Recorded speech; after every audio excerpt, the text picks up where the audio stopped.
Bonjour, je suis le docteur Philippe Klein. Je vous parle depuis Wuhan, où nous avons subi cette terrible épidémie de coronavirus. Je dirige dans cette ville une clinique internationale. Cela fait maintenant 2 mois et demi qu'a débuté à Wuhan une épidémie que les autorités scientifiques chinoises ont rapidement imputée à un nouveau virus qu'aucun système immunitaire ne connaît sur la planète, en l'occurrence un nouveau coronavirus.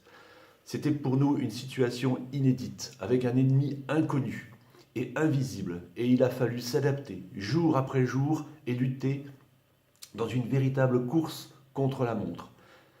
Cette lutte a rapidement pris la tournure d'une guerre que nous avons menée avec un courage, une solidarité et un esprit de sacrifice collectif. Maintenant, je veux prendre la parole. Je veux prendre la parole pour expliquer aux Français ce qui s'est passé ici, afin qu'ils comprennent ce qu'il faudra faire chez nous pour arriver au même résultat. Même si la Chine vous semble très loin, même si les Chinois vous semblent différents, il s'agit du même virus, et ce virus s'attaque de la même façon à tous les êtres humains. Malgré tous les efforts réalisés en Chine pour arrêter cette épidémie, le virus est aujourd'hui en train de se répandre et de se multiplier en Europe et chez nous. J'ai vu sur la télévision française des spécialistes dire qu'il ne fallait pas s'inquiéter.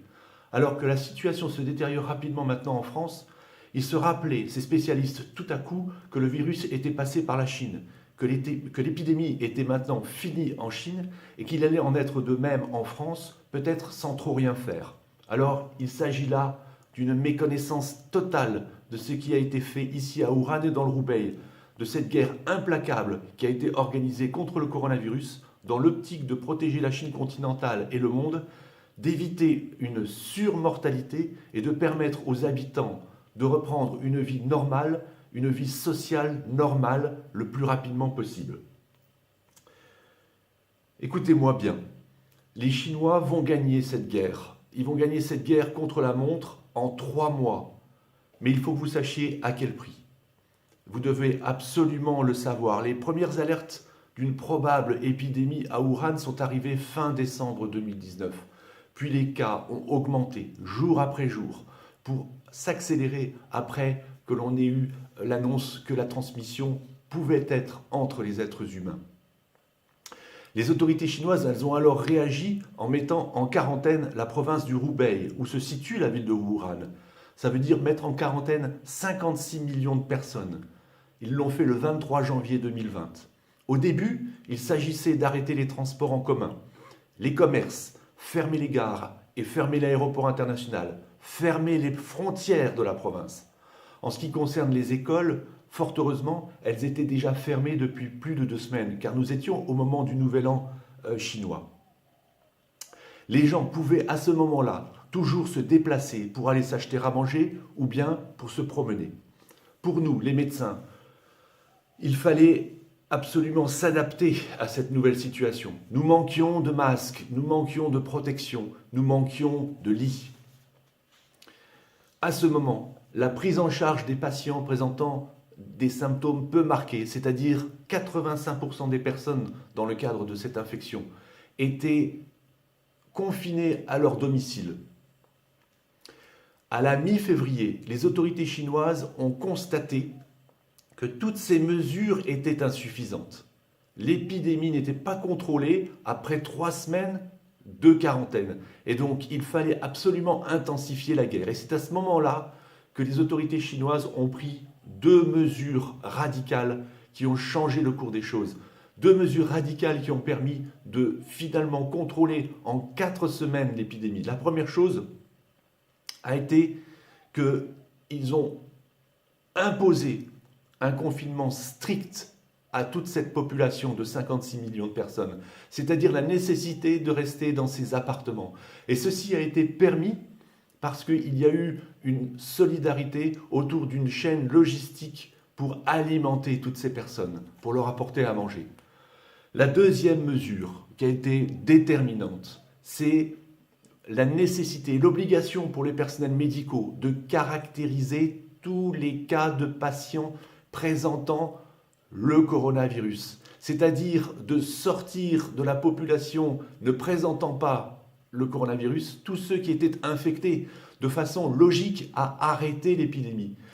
Ceci a été permis grâce au travail des médecins qui ont isolé les patients présentant le coronavirus et les patients au contact de ces sujets sur des critères cliniques, sur des critères scannographiques essentiellement, car on sait que ce coronavirus donne des pneumonies avec des images tout à fait caractéristiques au scanner thoracique.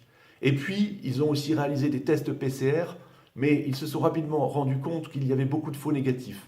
Donc, ils ne se sont pas totalement concentrés sur ces tests PCR. À partir de là, les sujets qui présentaient le virus et présentaient des formes graves, c'est-à-dire à peu près 15% des cas, ces sujets-là ont été bien entendu hospitalisés. Les sujets présentant des formes mineures, donc 85% des cas, ont été placés tous ensemble en confinement dans des stades. Et les sujets contacts, eux, ont été placés dans des hôtels. Je peux vous dire que la population chinoise, elle a adhéré avec courage, avec patience, avec solidarité, parce qu'elle a rapidement compris la gravité de la situation et qu'elle a rapidement compris les enjeux. Au prix de ces efforts que je viens de vous décrire et de ces procédures implacables, la Chine va maintenant contrôler l'épidémie sur son territoire en 3 mois, avec entre 4 000 et 5 000 décès, malheureusement, et entre 80 000 et 100 000 cas de personnes infectées. Mais que sont ces chiffres par rapport à une population de 1,5 milliard de personnes ? Je vous parle ici parce que j'ai la conviction intime, pour l'avoir vécu dans ma chair, avoir vécu toute cette crise sanitaire ici à Wuhan, en Chine, que toute mesure moins performante que celles appliquées en Chine entraîneront un plus grand nombre de morts et des conséquences économiques désastreuses dues à une épidémie plus longue dans le temps. Je vous exhorte donc, vous Français, à appliquer à notre façon, dans un souci de santé publique et dans un souci de protection des individus, les règles de maîtrise efficaces prouvées ici par la Chine, et cela le plus vite possible et de façon implacable. J'ai une pensée énorme pour les patients qui souffrent en France, pour mes collègues médecins et les infirmières, ainsi que pour toute la population. Je vous soutiens de tout mon cœur parce que je suis passé par là.